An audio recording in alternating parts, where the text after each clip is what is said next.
இயேசுவில் பிரியமானவர்களே, இன்றைய இறை சிந்தனைக்கு நான் முதல் வாசகத்தை எடுத்துக்கொள்கிறேன். முதல் வாசகம் எசேக்கியேல் புத்தகத்திலிருந்து நமக்கு கொடுக்கப்பட்டிருக்கிறது. 2ஆம் அதிகாரம் இறை வார்த்தைகள் 8 முதல் 3ஆம் அதிகாரம் 4 இறை வார்த்தைகள் வரை நாம் வாசித்தோம். இந்த இறை வார்த்தைகள் மிக சுருக்கமாக என்ன சொல்லப்பட்டது? எசேக்கியேல் இறைவாக்கில் ஒரு காட்சியை காண்கிறார். அவருக்கு ஒரு சுருளேடு கொடுக்கப்படுகிறது. ஒரு வாய்ஸும் குரலும் கேட்கிறது, மானிடா இதை எடுத்து நீ சாப்பிடு என்று சொல்லப்படுகிறது. அவர் அதை எடுத்து சாப்பிடுகிறார். இப்படி சாப்பிடுகிற போது அது இனிப்பாக இருக்கிறது.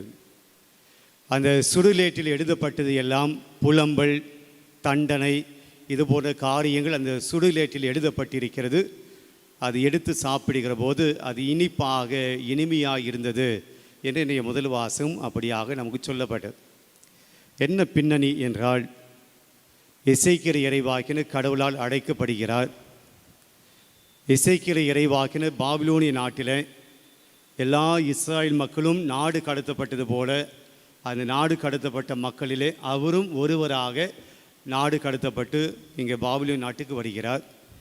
அந்த நாட்டில் இருக்கிற போது இஸ்ராயல் மக்கள், யூத மக்கள் தங்களுடைய கடவுளுக்கு எதிராக நடந்து கொண்ட விதத்தை பார்த்து கடவுள் வருத்தப்படுகிறார், கோபப்படுகிறார்.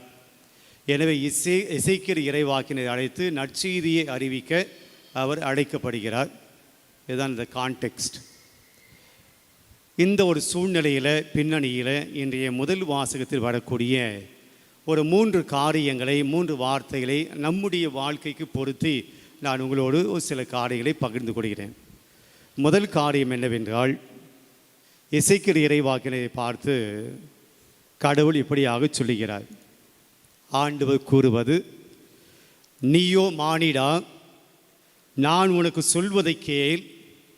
அந்த கலக வீட்டாரை போல் நீயும் கலகக்காரனாய் இருந்து விடாதே.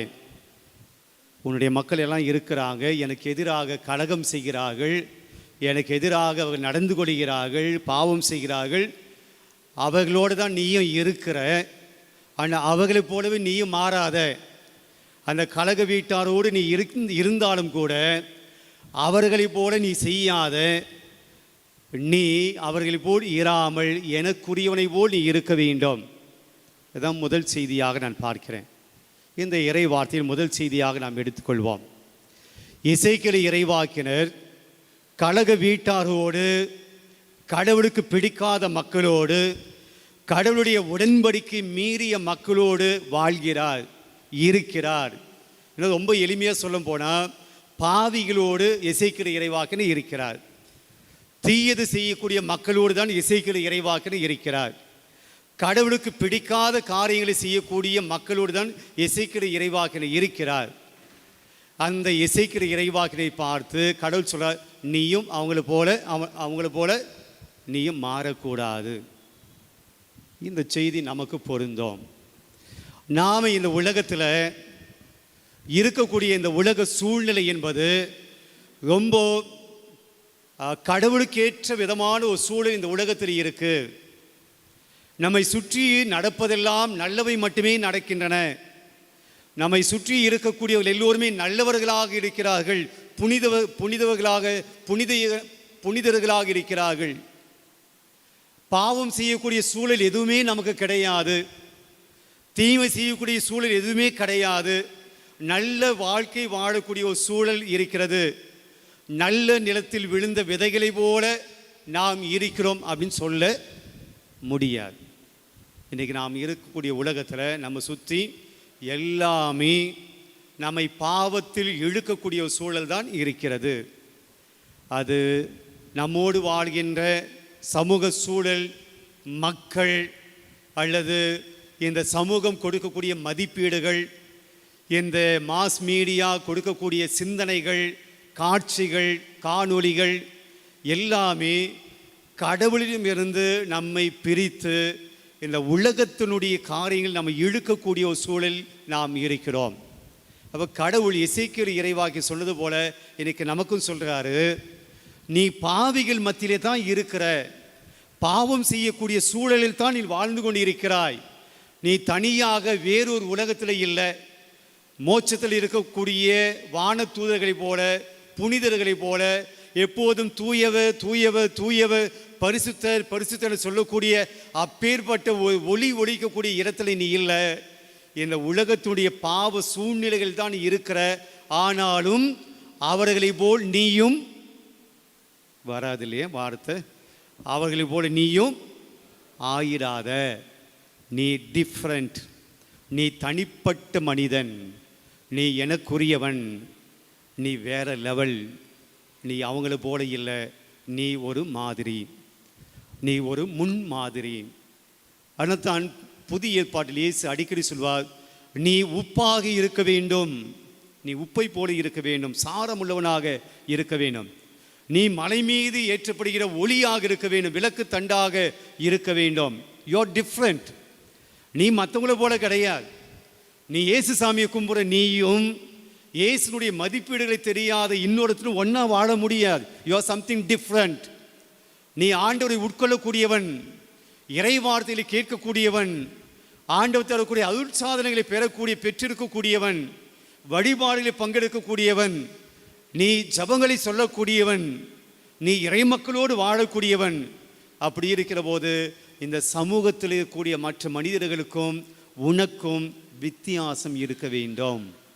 எசேக்கியேல் இறைவானை சொன்ன வார்த்தை இன்னைக்கு நமக்கும் சொல்ல, நீ கலக வீட்டாரோடு இருக்கிற, ஆனால் அவங்கள போல நீயும் மாறாத. இன்னைக்கு யோசித்து பார்ப்போம். இந்த ஆலயத்தில் வந்திருக்கக்கூடிய இன்றைய வழிபாட்டில் பங்கெடுக்கக்கூடிய நமக்கும் இன்னைக்கு வெளியே இருக்கக்கூடிய மற்ற மக்களுக்கும் என்ன பெரிய வித்தியாசம் அப்படி இருக்குது அப்படி சொல்ல முடியும்? அவங்களும் மன்னிக்கலை, நம்மளும் மன்னிக்கலை. அவங்களும் கோவப்படுற, நம்மளும் கோவப்படுறோம். அவங்களும் இறக்கப்படலை, நாமும் இறக்கப்படலை. அவங்களும் தீயதை பார்க்குற, நாமும் தீயதை பார்க்கணும். அவங்களும் கெட்டது பேசுகிறேன், நாமும் கெட்டது எல்லாமே ஒன்றா தானே இருக்குது. வழிபாடுகள் மட்டும்தானே வித்தியாசம். சாமி கும்பிட்றது மட்டும்தான் வித்தியாசமாக இருக்குது. வாழ்க்கை வித்தியாசமாக இல்லையே. வழிபாடு தான் வித்தியாசமாக இருக்குது. வழிபாடு தான் ஒன்றா இருக்குது. எல்லாம் சாமியை கும்பிட்றாங்க, ஆனால் வாழ்க்கை வித்தியாசமாக இல்லையே. எசேக்கியேல் இறைவாக்கினர் சொன்னதை இன்றைக்கி நமக்கு சொல்கிறார், யூ ஆர் டிஃப்ரெண்ட். நீ வித்தியாசமானவன். உன் வாழ்க்கை வித்தியாசமாக இருக்கணும். ஒளியை போல இருக்க வேண்டும், உப்பை போல இருக்க வேண்டாம். இருக்கிறோமா? இது முதல் கேள்வி. இருக்கணும் என்பது இயேசுனுடைய அழைப்பு. ரெண்டாவது, இன்றைய முதல் வாசலில் வரக்கூடிய ரெண்டாவது செய்தி, எசேக்கியேல் இறைவாக தன்னுடைய காட்சியை பற்றி சொல்கிறார். என்னை நோக்கி ஒரு கை நீண்டது, அந்த கையிலே சுருளேடு இருந்தது. அந்த சுருளேட்டில் இப்படியான வசனங்கள், இப்படியான காரியங்கள் இருந்தன. நான் அதை அப்படியே படிக்கிறேன். அப்போது என்னை நோக்கி ஒரு கை நீள்வதை கண்டேன். ஒரு கை என்னை நோக்கி வந்துச்சு, நீள்வதை கண்டேன். அதில் சுருளேடு ஒன்று இருந்தது, ஒரு புத்தகம் இருந்துச்சு. அவர் சுருளேட்டை என் முன் விரித்தார், ஓப்பன் பண்ணாரு. அந்த நூலுக்குள், அந்த புத்தகத்துக்குள் உள்ளும் புறமும், உள்ளேயும் வெளியேயும் எழுதப்பட்டிருந்த அதில் கதறல்களும் புலம்பல்களும் கேடுகளும் எழுதப்பட்டிருந்தன. இதை நாம் நம்முடைய அண்டர்ஸ்டாண்டிங் எப்படி எடுத்துக்கொள்ளலாம்? கடவுள் இன்றைக்கு தன்னுடைய கரத்தை நீட்டியிருக்கிறார். தன்னுடைய கரத்தை நீட்டி எசேக்கியேலிடம் கொடுத்த அந்த சுருளேடு, அந்த புத்தகம் போல இன்று நமக்கும் கடவுள் ஒரு புத்தகத்தை கொடுத்திருக்கிறார். என்னது அது? என்ன புத்தகத்தை கடவுள் நம்மகிட்ட கொடுத்தாரு? கதை புத்தகமா? விபிலியம், பைபிள். கடவுள் சுருளேட்டை கடவுள் நம்மிடம் கொடுத்திருக்கிறார். பைபிள் நம்மிடம் கொடுத்திருக்கிறார். அது பின்பாக சொல்லுகிறார், நீ அதை எடுத்து சாப்பிடு, நீ காண்பதை தின்றுவிடு, எடுத்து சாப்பிடு என சொல்லுகிறார். அப்போ ரெண்டாவது செய்தி என்னன்னா, நான் கலகக்காரனுடைய இடத்திலே, கலகக்காரர்கள் வாழக்கூடிய அந்த நாட்டிலே, சமூகத்தில் இருக்கிற என்னை சுற்றி எல்லாம் பாவம் தீயது நடக்கிறது. ஆனால் நான் டிஃப்ரெண்ட்டாக இருக்கணும், கடவுளுக்கு ஏற்ற விதமாக இருக்கணும்னா என்னை அதிலிருந்து பாதுகாத்து கொள்ள வேண்டும் என்றால், கடவுள் எனக்கு கொடுத்த ஆயுதம் என்னவென்றால் விவிலியம், பைபிள், இறை வார்த்தை. எல்லாம் பாவம் செய்யலாம். நாம் பாவம் செய்யாமல் என்னை பாதுகாத்துக் கொள்வதற்கு கேடயமாக இருப்பது, அரணாய் இருப்பது எதுவென்றால் விவிலியம், இறை வார்த்தை. கடவுள் எசேக்கியேலுக்கு அதை கொடுத்தார். இந்த புத்தகத்தை படி, சாப்பிடுன்னா அதை படி. பிரியமானவர்களே, இன்றைக்கு நாம் இந்த சமூகத்தினுடைய பாவத்தில் இருந்து நம்மை காத்து கொள்ள வேண்டும் என்றால், இந்த சமூகத்தில் நிலவக்கூடிய எல்லா விதமான தீமைகளையும் நம்மை காத்து கொள்ள வேண்டும் என்றால், நம்முடைய கரங்களில் இருக்க வேண்டியது, கடவுள் தன்னுடைய கரத்தால் நமக்கு கொடுத்தது விவிலியம். அது நம்முடைய கரங்களில் இருக்க வேண்டும். அதை நாம் வாசிக்க வேண்டும். இன்னைக்கு யோசித்து பார்ப்போம், ஒரு நாளைக்கு எத்தனை நிமிடங்கள் விவிலியத்தை வாசிக்கிறோம்? சத்தியமாக சொல்கிறேன், நேரம் இல்லை மட்டும் சொல்லாதீங்க. விவிலியத்தை படிப்பதற்கு நேரம் மட்டும் இல்லை அப்படின்னு சொன்னால் அதை விட பெரிய பொய் எதுவுமே கிடையாது. ஏன்னா நாம் நிறைய படிக்கிறோம், நிறைய வாசிக்கிறோம். ஆனால் விவிலியத்தை படிப்பது எனக்கு நேரம் இல்லை என்பது நாம் சொல்லக்கூடிய பொய். ஆண்டவர் தன்னுடைய கரத்தை நீட்டி நம்மக்கிட்ட கொடுத்து, இதை சாப்பிடு, இதை படி, இதை சாப்பிட்டாதான், இதை படித்தாதான் நீ ஆபத்திலிருந்து நீ தப்பிப்ப, நீ உன்னை கலகக்காரனுடைய பிடியிலிருந்து உன்னை தப்பித்துக் கொள்வான்னு சொல்லி ஆபத்துகளிலிருந்து நம்மை மீட்பதற்காக, நம்மை காப்பாற்றிக் கொள்வதற்காக கொடுத்த அந்த பைபிளை நாம் பயன்படுத்தாமலேயே இருக்கிறோம்.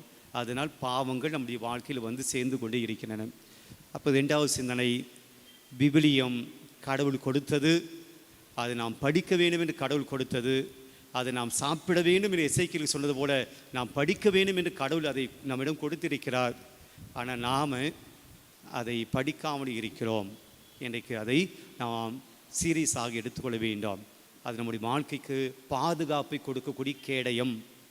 ஆபத்துக்களிலிருந்து, பாவத்திலிருந்து, சாவிலிருந்து நம்மை காத்து கொள்வதற்காக கடவுளால் கொடுக்கப்பட்ட ஒரு பாதுகாப்பு வளையம் விவிலியம். வாசிப்போம். 3வதாக ஆண்டவர் சொல்லுகிறார், எசேக்கியேலை பார்த்து, கொடுத்ததை நீ எடுத்து சாப்பிடு அப்படின்னு சொல்ல. எடுத்து சாப்பிடு, அதை தின்று விடு, சாப்பிட்டுடு, கையிலே வச்சுன்னு அதை சாப்பிடு. பைபிள் வச்சுன்னு இருந்தால் போதாது, அது என்ன பண்ணணும்? சாப்பிடணும். அப்படி அவர் சாப்பிட்டார். சாப்பிட்ட பின்பு அவர் சொல்லுகிறார், அது என்னுடைய வயிற்றுக்கு இனிப்பாக இருந்தது, சுவையாய் இருந்தது, அது எனக்கு இனிப்பை கொடுத்தது. அது உள்ளே இருந்து வந்து கதறல்கள், புலம்பல்கள், கேடு. அது வாசிக்கிற போது நமக்கு அப்படி தான் தெரியும், ஐயோ இதை என்னை பயமுறுத்துது, இதை என்னை அச்சுறுத்துது. பைபிள் படிக்கிற போது மனசை நெருடுது, பைபிள் படிக்கிற போது மனசு குத்துது. அந்த இறைவார்த்தை கேட்கிற போதே நமக்கு ஏதோ வாழ்க்கையில் நம்ம செஞ்ச பாவத்தில் சொல்கிற போது இருக்குது. ஆமாம், இறைவார்த்தை அப்படிதான் இருக்கும். ஆனால் அதை எடுத்து சாப்பிட்டு அதை ஜீரணம் ஆகிற போது, அந்த இறைவார்த்தை எனக்குள்ளே போகிற போது, அந்த இறைவார்த்தை எனக்காக மாற்றிக்கொள்கிற போது, அது எனக்கு ஜீவனுள்ள, சுவையுள்ள உணவாய் மாறுகிறது. பிரியமானவர்களே, இறைவார்த்தை நம்முடைய வாழ்க்கையினுடைய அனுபவங்களுக்கு போகிற போது அதனுடைய வாழ்க்கைக்கு அது சுவையை கொடுக்கக்கூடிய, அது ஒரு நிம்மதியை கொடுக்கக்கூடிய ஒன்றாக இருக்கு. சாப்பிட சொல்கிறார். இன்றைக்கி நாம் எப்படி சாப்பிட்றோம் அது கொஞ்சம் யோசிக்கணும். முழுங்குது வேறு, சாப்பிட்றது வேறு இல்லையா? சில பேர்லாம் வந்து 5 நிமிஷம் முடிச்சிடுவாங்க ஒரு சட்டி பிரியாணியை. சொல்கிறாங்க, ஒரு வாய் சாப்பாடு உள்ளே போச்சுன்னா நாம் 20 தடவை மெல்ல வேண்டும் என்று சொல்லி. ஒரு வாய் சாப்பாடு உள்ளே போச்சுன்னா, ஒரு இட்லி கிடையாது, ஒரு வாய் சாப்பாடு உள்ளே போச்சுன்னா 20 தடவை, குறைந்தபட்சம் 20 தடவை மெல்ல வேண்டும். நீங்கள் சாப்பிடுகிற போது எண்ணி பாருங்கள், 20 தடவை நாம் மெல்லிக்கிறோமா? 5 வாட்டி கூட கிடையாது, டக்கு டக்குன்னு உள்ளே போயிட்டே இருக்குது இல்லையா, மிஷின் போல். ஜீரணிக்க வேண்டும் என்றால் அது நமக்குள்ளே போயிட்டு மிக எளிதாக அது ஜீரணம் ஆக வேண்டும் என்றால் நாம் நன்றாக தின்ற வேண்டும், திங்கணும். சாப்பாடு மட்டும் கிடையாது, இறை வார்த்தையை மேலோட்டமாக படிக்கக்கூடாது அப்படின்னு சொல்கிறாரு. மேலோட்டமாக படிச்சுப்போம், அப்படியே கடகடன்னு படித்து போடுறது இல்லை. ஒவ்வொரு வார்த்தையும் நாம் யோசிக்க வேண்டும், தியானிக்க வேண்டும், சிந்திக்க வேண்டும். அதை என் வாழ்க்கையில் எப்படி அதை நான் பயன்படுத்த போகிறேன், என் வாழ்க்கையை எப்படி உதவும், என் வாழ்க்கைக்கு அந்த இறை வார்த்தைக்கு என்ன தொடர்பு இருக்கிறது, இந்த இறை வார்த்தை வழியாக கடவுள் எனக்கு என்ன சொல்ல வர்றாரு, இந்த இறை வார்த்தை வழியாக நான் என் வாழ்க்கையை எப்படி மாற்றிக்கணும் என்று ஒவ்வொரு வார்த்தையும் நான் தின்க வேண்டும், சாப்பிட வேண்டும், ஜீரணிக்க வேண்டும். அப்படி போகிற போதுதான் அது எனக்கு இனிப்பாக மாறும், என் வாழ்க்கைக்கு சுவை கொடுக்கும். பிரியமானவர்களே, இறை வார்த்தைகளை நாம் வாசிக்க வேண்டும், அதை நாம் தியானிக்க வேண்டும், அதை நம்முடைய வாழ்க்கையோடு ஒப்பிட்டு பார்க்க வேண்டும். இறுதியாக கடைசி சொல்கிறார், அந்த இறை வார்த்தையை சாப்பிட்டுட்டு நீ போய் அறிவி, போய் மக்களுக்கு போய் போதி, மக்களுக்கு போய் சொல்லு அப்படின்றார். இறை வார்த்தை நான் படித்தா போதாது, நான் தியானித்தா போதாது, அது என்னுடைய வாழ்க்கையை மட்டும் மாற்றினா போதாது. அந்த இறை வார்த்தை, நான் பெற்றுக்கொண்ட இறை வார்த்தை அனுபவம் என் குழந்தைகளுக்கு போக வேண்டும், என் குடும்பத்துக்கு போக வேண்டும், என் குடும்பத்தில் உள்ள எல்லாருக்கும் அந்த அனுபவம் போக வேண்டும். அதையும் கடந்து என் குடும்பத்தை தாண்டி வெளியே போக வேண்டும். அப்போ இன்றைக்கு எசேக்கியேல் சொன்ன இந்த 3 காரியங்கள். ஒன்று, you are different from others. நான் கிறிஸ்தவன், அவள், you are different from others. அந்த டிஃப்ரெண்ட்டாக வாழணும் அப்படின்னா கடவுள் நம்ம கொடுக்கக்கூடிய ஆயுதம் விவிலியம் வாசிக்க வேண்டும்.